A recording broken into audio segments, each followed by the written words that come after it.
Hello and welcome to another episode of the Daily Remedy Podcast. Today we're here with Dr. Kyle Fischer, who serves as the Policy Director for the Health Alliance for Violence Intervention, HAVI. He leads the organization in coordinating, developing, and advocating for evidence-informed policy to end community violence. Besides this role, he continues to practice as an emergency physician and fellowship director in health policy with the University of Maryland School of Medicine. And with that, Dr. Fischer, I'd like to welcome you to the podcast. Thanks so much for having me. It's a pleasure. No, the pleasure is all ours. Let's begin with your background. Can you tell us a little bit about your story and how you grew up? What led you to become an emergency medicine physician focusing on gun violence? Yeah, I'd be happy to. So I'm in Maryland now, but I grew up in the Midwest. So I came up in Green Bay, Wisconsin, so a pretty small Midwestern town, fairly unremarkable upbringing. Played ran track and cross country in high school, have a very big family, that there's a big hunting culture in Wisconsin. So, I got my hunter safety license at 12 and was in the woods, going hunting. So firearms were, something that were part of normal living in Wisconsin. Later went to school at UW-Madison and ended up in doing my emergency medicine residency training in Philadelphia before coming to University of Maryland after that. Along the way, I did find violence intervention to be a huge passion of mine. It came out of probably a combination of what I learned about the importance of advocacy and speaking up for your patients when I was at UW-Madison in Wisconsin, and this idea that you should use medical training to make your community better, not just one person in front of you, but it should be good. You should be doing your work in service of your entire community. And that really hit home for me when I was in Philadelphia doing my residency and experiencing gun violence, every shift, day in, day out, and you would take care of patients.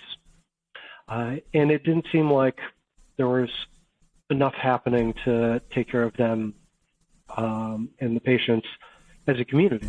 In not just, the single patient that you're seeing and running through ATLS and treat them and treat them, that seemed broken. And I was incredibly lucky when I was at Drexel to have met Dr. Ted Corbin, who to this day is my, I consider to be a mentor of mine. And Dr. Corbin had started the Healing Hurt People program, which is a hospital-based violence intervention program out of Drexel University, which was this better system for taking care of patients in the communities they live with. And that's how I ended up here. I want to touch a little bit on your background. It's interesting. Now, growing up in Green Bay, because I think that presents a very interesting juxtaposition between what you're experiencing now, practicing emergency medicine.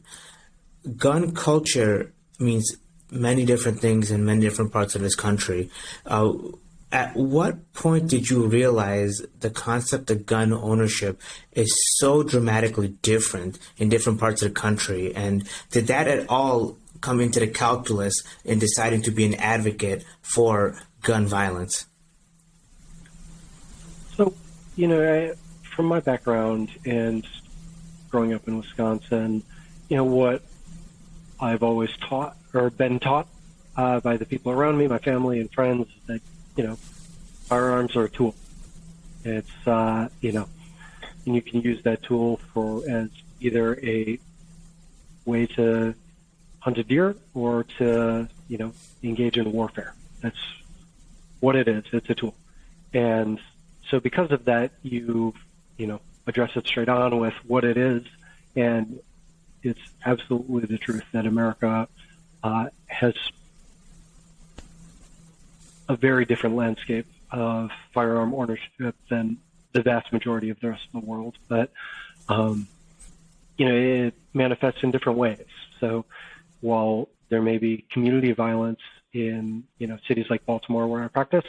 But on the other hand, in like northern Wisconsin, that's interesting because it's a very rural underlying area, what you're saying, a lot of my family and much of your advocacy helps to provide that context. So, can you tell us a little bit about the Health Alliance for Violence and taking that just reality that the guns are in the communities and fitting solutions to how you can make people healthy?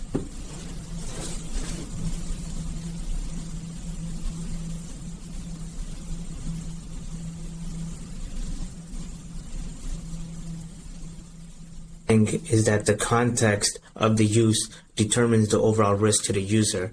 And I think that's an important point for people to understand. Work you guys are doing, prevention, what attracted you to that organization, and some of the on-ground. Oh, I'd love to. So the Health Alliance for Violence Intervention is the national organization that represents hustle-based violence intervention programs, just like the program I mentioned before, Healing Hurt People in Philadelphia. We have about 50 programs around the country now, with about that many programs that are just starting up. We do a variety of different ways to try to build up this, new healthcare system that better takes care of patients. We stand up programs or support programs that do want to stand up. We're not a top-down organization that, hospitals pay us and we go in. No, it's the other way around. People in hospitals or communities that want to start violence intervention programs, we support them either through kind of peer learning and continual education for the programs that have already started, but we also do a tremendous amount of training and technical assistance work for people that are just getting started and they have heard about the solutions, maybe they've read some papers and they would like to launch a program of their own. So our actual largest department is in training and technical assistance because it is very challenging work. It is very technical. It is not something that someone can just say, oh, I'm a doctor, so I'm good at one thing. I can surely do this. No, certainly. And I think we have to know our limits. And this is one area where we can be a leader and help start things out and be the champion. But it really takes a big team and some help and assistance to make sure you do it right. Because we are talking about life and death here. It's always in the context of, hey, let's prevent future gun violence, or hey, well, we stopped a future attack, so we're successful. But you feel that that's a very low bar to judge success. Talk a little bit.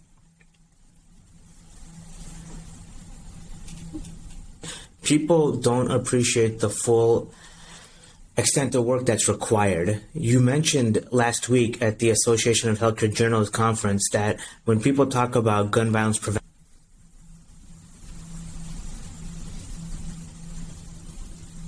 yeah, that is a wonderful question.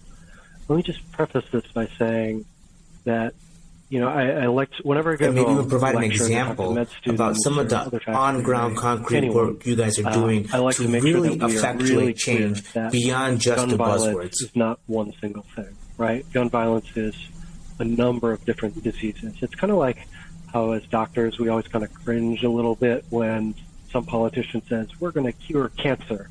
And we all say, but that's like 200 different diseases. I don't even know how many cancers there are.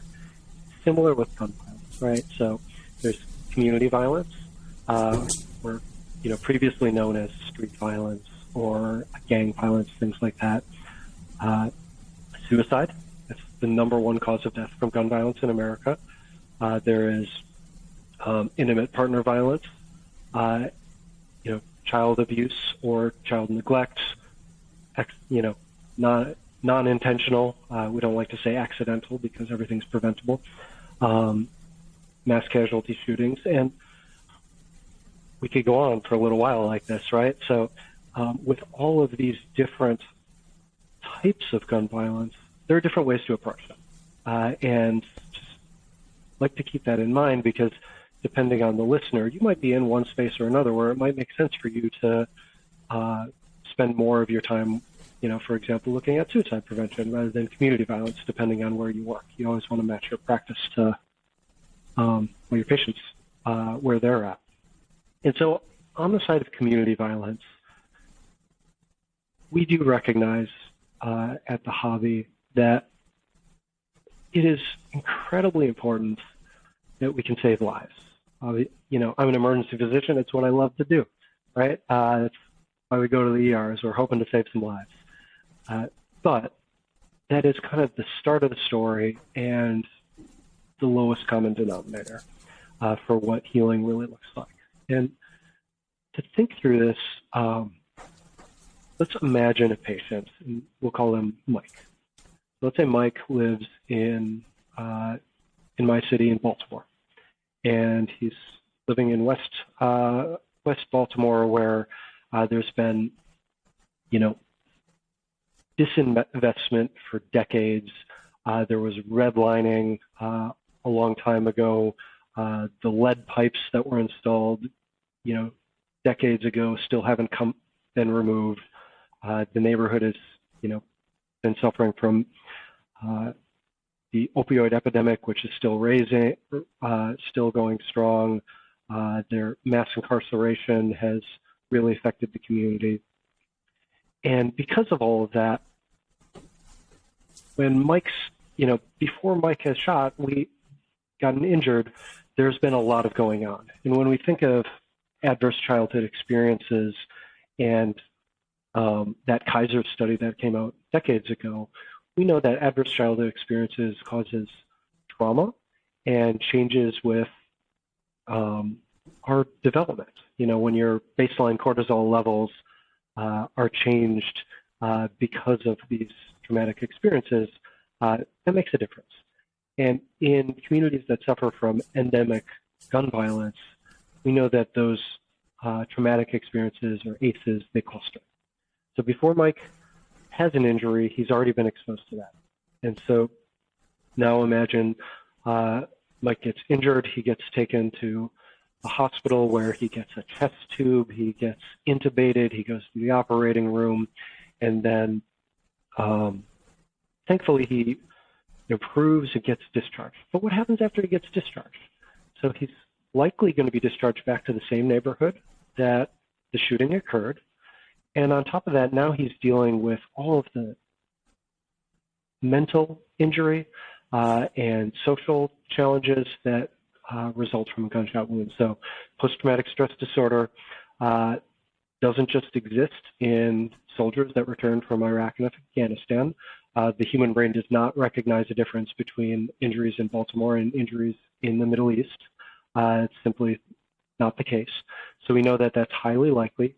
There's actually data going back at least 30 years showing that survivors of gunshot wounds, about a year later, 80% of patients have signs and symptoms of PTSD. So what do people do? And well, there aren't a lot of psychologists or Hobby provides tremendous number of resources and educational content. There's a white paper that talks about hospital-based violence intervention. There's an entire section on the website itself dedicated to the concept of advocacy. As you start to piece together what it takes to awareness, or is it the practical means to implement ideas that people already know of? Cannabis is very common. And all of these things, to provide interfere with good intervention, and comprehensive intervention, not just in the acute setting, but in the long-term chronic setting. So what are the biggest hurdles you're encountering? Is it where one injury creates more risk factors for another injury, which can create more risk factors for another injury? And that's why you can really intervene at any point to help, decrease the risk factors, bolster the protective factors, and do everything that you can to make sure that patients fully recover both physically, psychologically, and socially. There's so much that we can do.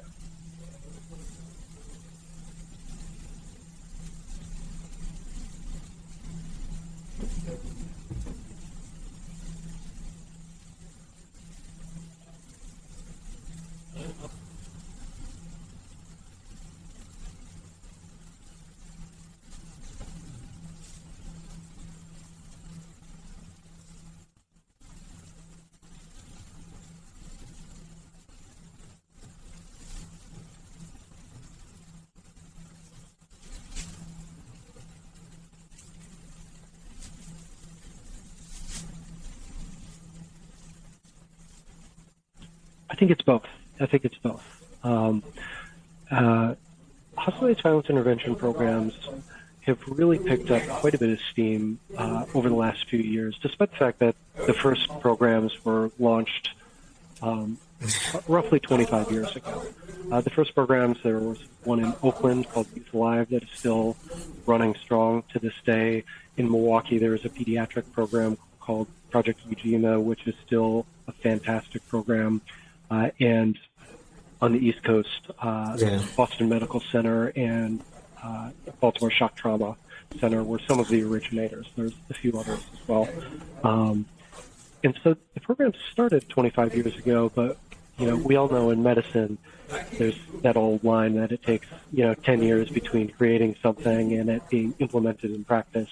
And I think public health measures that are kind of systems-based approaches that aren't just like prescribing a statin, it takes even longer. So there is a lot of awareness that still is to be had. I know that I'm still talking to people every week, and they're like, "Oh, I didn't know that this was an approach. I didn't know that this was something we could do." And people are generally finding it they're just relieved that there's something else that we can do besides that similar political debate that happens in Washington, D.C. about the Second Amendment and what should be, where should we stand on the Second Amendment? I've definitely noticed that people are relieved to think of other solutions beyond that, regardless of where they sit on Second Amendment issues. But then to the second point that you had, we are talking about systems-based approaches towards violence prevention, and it goes beyond, the clinic or the hospital or the emergency department. These are team-based approaches that, you have to hire a frontline violence prevention worker that is going to really be the engine of these programs. These are, for listeners, they might think of them kind of like a community health worker, but for violence. And depending on your community, you may have heard of them by other names. So violence prevention professional, violence intervention specialists, violence interrupters, credible messengers, lots of different names have been used. But we're talking about hiring new people. And the healthcare system, traditionally, when it talks understanding about hiring how new people, the financial correlates C-suite and other organizations want to know what that return on investment is going to be. And calculating the amount of money saved through prevention has always been something that we have had to work hard to show the value of. And sometimes it gets complicated because is the value to the hospital, or is it to the community, or is it to CMS? And those are challenges that we're really clinical intervention addressing. Can you talk a little bit about I would say that I'm very pleased to say that we've had historic investments in community violence intervention programming, just like hospital-based violence intervention programs, over the last 2 to 3 years, more funding than ever before. And now is a really wonderful time for people to start looking into these programs because there is funding available from cities and counties, states, and the federal government now.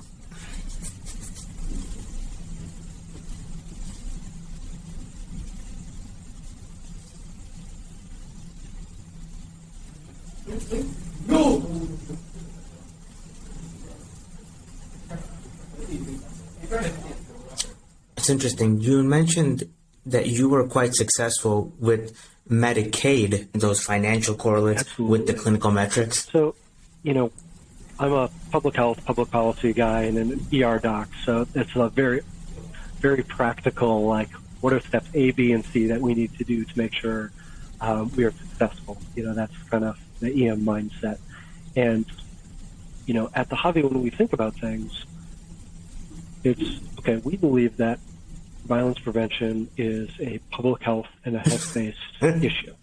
And if that's the case, how is that going to work? Well, it needs to be paid for like every other medical issue in America, right? We don't say that cath labs are going to be grant funded and we're going to reapply once a year to see whether or not we can take care of patients with heart attacks. No, we say if you're qualified and you're running the services, when you do the services, we will reimburse you for. And when the Affordable Care Act was passed in 2010, our patients that previously were highly uninsured are now in that Medicaid expansion. Sustainability. You alluded to, right away we fall into, and I feel that whenever we talk about gun violence, as you say, silos, we look at things in terms of the Second Amendment, we look at things in terms of acute care setting or long-term residual effects, whether that's in the mental health. We got the frontline workers recognized by the National Uniform Claims Committee, a committee that I didn't know existed until we started that program, and they're the ones that hold the master list of what a healthcare provider is. So violence prevention professionals, we got that added. And then we were successful in getting the Biden administration to include as part of their gun violence plan that Medicaid can and should be used to reimburse for violence prevention services. And after that, now we're up to 5 different states that have started using. I want to touch on a word you used that I think is very important. You practice clinical medicine, you teach, Illinois, and you advocate. That gives you a unique perspective. A couple others that through that combined approach, do you see various measures that can lead to sustainability that perhaps we're missing when we're looking at it through our siloed approach? If you launch a program, you have to know that you can, pay your frontline workers salaries so they can put food on the table, not just today, but next year too. People have families. They need to be able to have that assurance that their job is going to be there and not just, subject to the whims of some random grant somewhere. And it's critically important. If violence goes up in a community, these programs need to be able to hire more people and expand to address that. Or the physical disabilities. If violence goes down, but we don't never want it all or tie nothing. it together. You have the program, and you don't. No, you adjust and need to be able to scale down or scale up to meet the need, and that's what that reimbursement allows programs to do.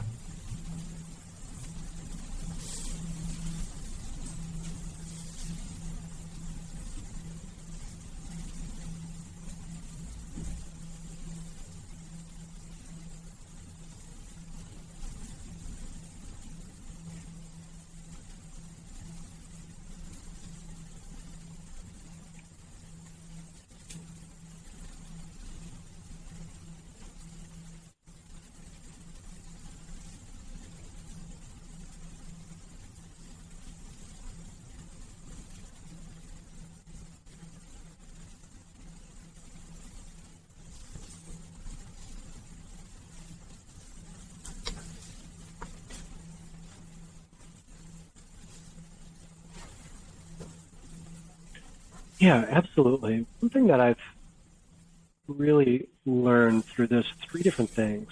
Just to start, I want to say that for any of the listeners, I do think that having multiple different lenses that you're viewing your area of practice through makes you a better doctor, right? So learning the policy, learning the medicine, learning the programs, learning the advocacy. Wow. I think it just makes things better for all of those different domains. By getting good at teaching, it's what patients need, right? Like patients want to learn about what's going on and understand their symptoms, and they want to understand what's next and what's available to them. And separately through advocacy, I have learned more about victim services and the relationship between the law and things that might be happening at the Department of Justice and my patients. So it really gives a broader perspective that you can take both the patients and your hospital and policymakers. And to that bigger question about how does this relate to advocacy, in medicine, I think we're all trained that if you're going to do academic medicine in particular, that there's one way to do it. You have a research problem, you apply for a grant through NIH or CDC or some other health-based organization, and then you do the research study, you publish a paper, and then you apply for more funding. And when you get into the advocacy community and the policymaking community, you really learn that there are so much more lenses to it. And in fact, for violence prevention, if you're just looking at funding and you're only looking at what the NIH or CDC has, you're missing most of the opportunity, because most of the opportunity to get these funds to deliver these programs is through either state victim of crime assistance funds, or there's a $100 million Department of Justice grant for this type of programming. So if you're only looking at one sphere, you're missing so much more of what's going on. And I know curious to everyone's really busy. Perhaps play devil's advocate and get your response. Many people, medicine in front of you. I don't believe that, and obviously your work attests to that not being true. But there is guilty of overworking myself. Inevitability to substantial parts of America. This notion that there's an end to gun violence. What do you see day to day in your advocacy clinical care that lets you know that, hey, intervention makes a difference? Make sure that we have that broader understanding.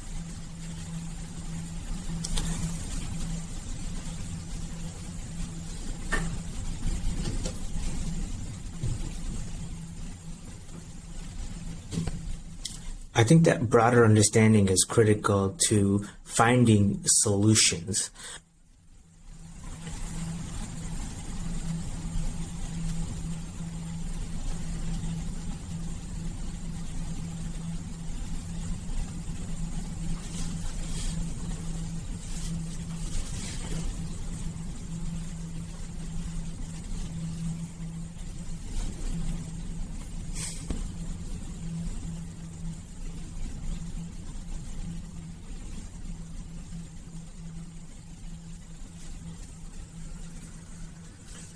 Yeah, that's a great question. And what I would start out by saying is that in the world there are no absolutes. And even if we look at medicine and some of the best interventions that exist in the world, right? So think of aspirin for heart attacks. Aspirin for heart attacks. We know it saves lives, right? There's no discussion about it. That question was settled years ago. But at the same time, we have this thing that we call the number needed to treat. How many patients do you need to give the medicine to tip it over so that it saves the life, right? And that number needed to treat isn't one. In fact, in aspirin, off the top of my head, I believe it's 42, which is, it sounds like a lot, but a lot of people have heart attacks. And that's why we don't just do one thing. We do aspirin, we have cath labs, we control the blood pressure. We have so many different things that we do to increase the chances of saving lives. And violence is exactly the same, right? If we're talking about someone that is at risk of being a victim of gun violence, and that keyword is at risk. No one is destined to get shot. People may be at higher risk than others. But we personal thoughts when it comes to gun violence. The way we do it is you wrote an article in Health Affairs a few years ago now about, quote-unquote, staying in your lane. From what I gather, way to effectuate change. But in this instance, I sense there's a certain level of passion because there aren't jobs directed in the article you wrote. What did you try to convey in that, and what was it about the events happening at the time, particularly with the NRA, that prompted that article? These other factors, and then we address those risks, because we know that if we don't, sometimes we'll develop a fatalistic attitude to gun violence, saying that it's going to happen, and no matter what you do, it's inevitably going to happen. There have been lots and lots of studies on this. In fact, I saw a systematic review that was done a few years ago, where they identified 19 different trials that looked at what is the tend risk to be of someone politically getting shot neutral again because I after they've already been shot. That's the best. And that systematic review, the numbers come between, in the median, is 30 to 40%. Think of that. About 1 in 3 patients that get shot will be shot again. And these are otherwise healthy 20, 30-year-old guys that don't have diabetes or heart disease or a history of stroke, otherwise healthy. talking about 30%. There is a tremendous amount that we can do. And, in America last year, there were a little over 20,000 Americans that died of homicides. And so if we cut that percentage down, right, we know nothing in medicine is 100%, but if we cut it down 10%, oh boy, we've gone from 20,000 and we've saved 2,000 lives. That's a big deal. And that's 10% is not even a big percent. I know we can do better than that.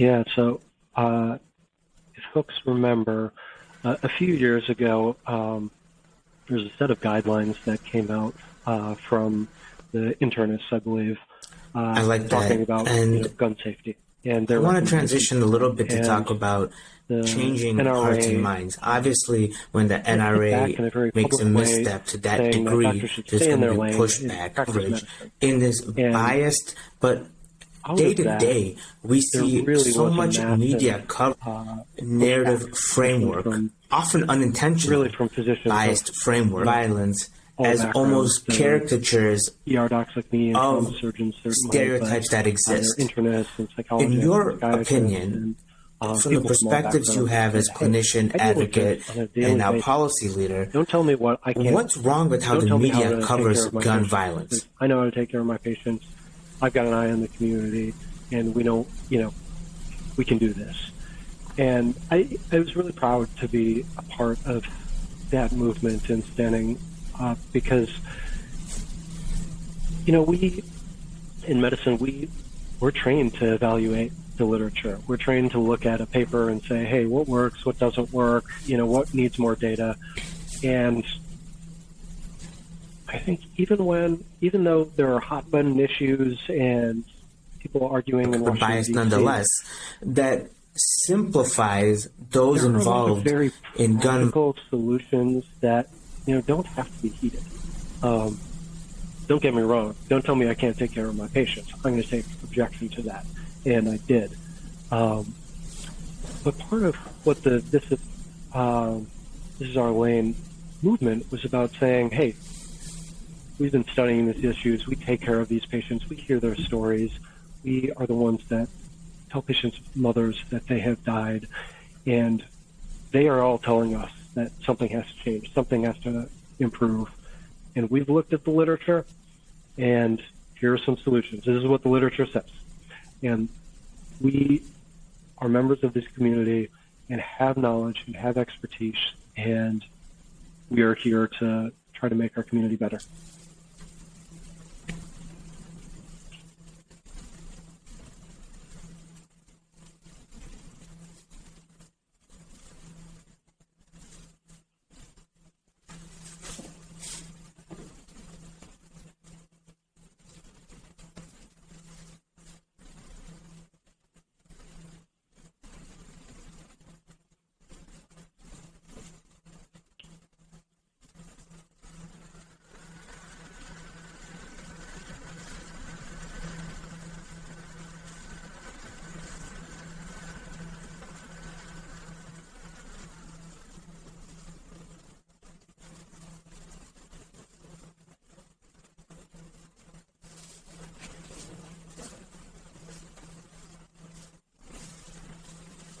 That's a great question.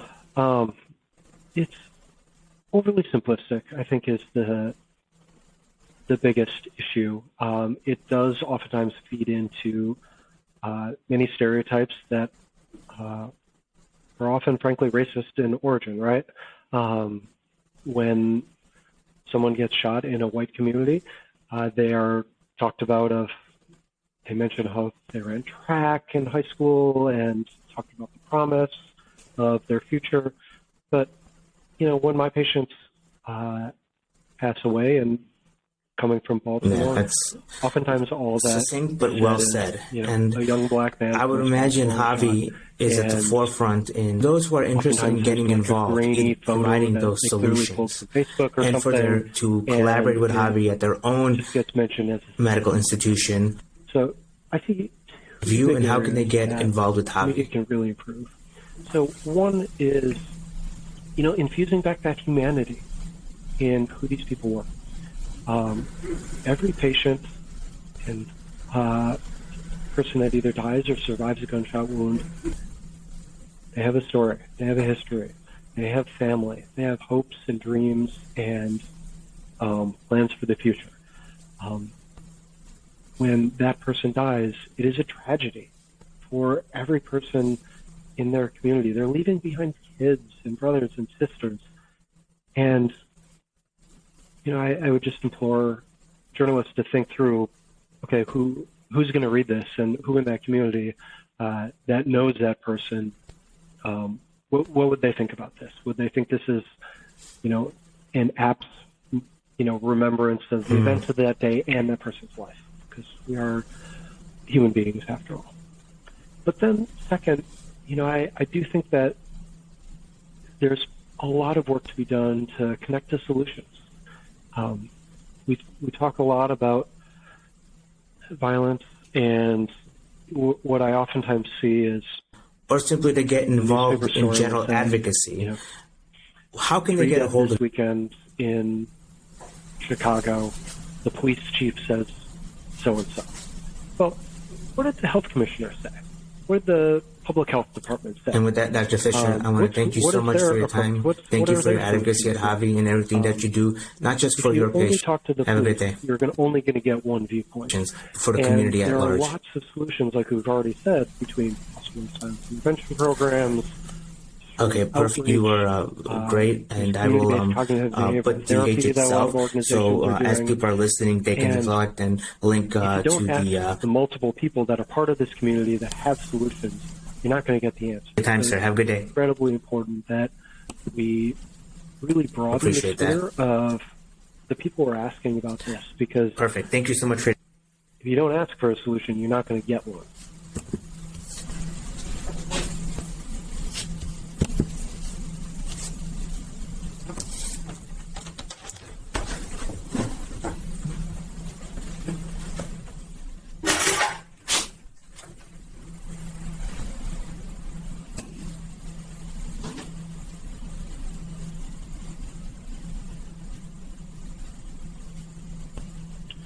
Great question. So I would say, first thing, just come and visit our website. It's www.thejavi.org. It's Javi as in the Health Alliance for Violence Intervention, HAVI. Our website has a tremendous amount of resources. Like you mentioned before, that white paper that we have will teach you everything you need to know about the evidence behind it, the advocacy opportunities, and the history. So it's a great place for, a budding doc to take a look and learn more. And then we have links to advocacy pages too. In fact, we have different bullet points, whether or not, if you're a doctor, if you're a healthcare system or administrator, or if you're a policymaker. And so we do our best to reach out to people so that they can, they know where to start, because it's very confusing if you're not in the space, and most people want to know just where to get started. And people can always email me. I'm happy to talk and happy to connect people. So I stopped the recording, so I think it went really well. I think various links onto the website or the podcast web.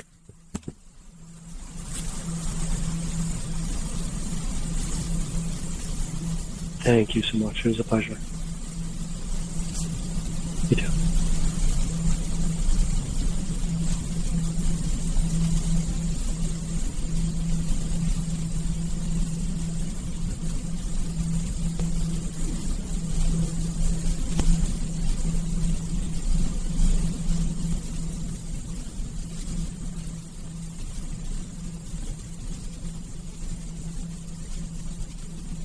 Great. Thank you so much. This is good. Appreciate it.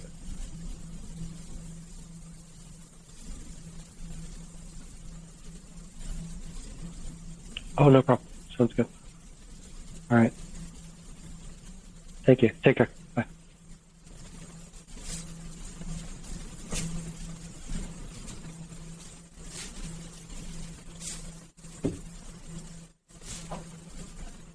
Have a website as well. Another problem, and before not a problem. Before I let you go, if you wouldn't mind sending me an email with a high resolution photo, I would.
Yeah, that is.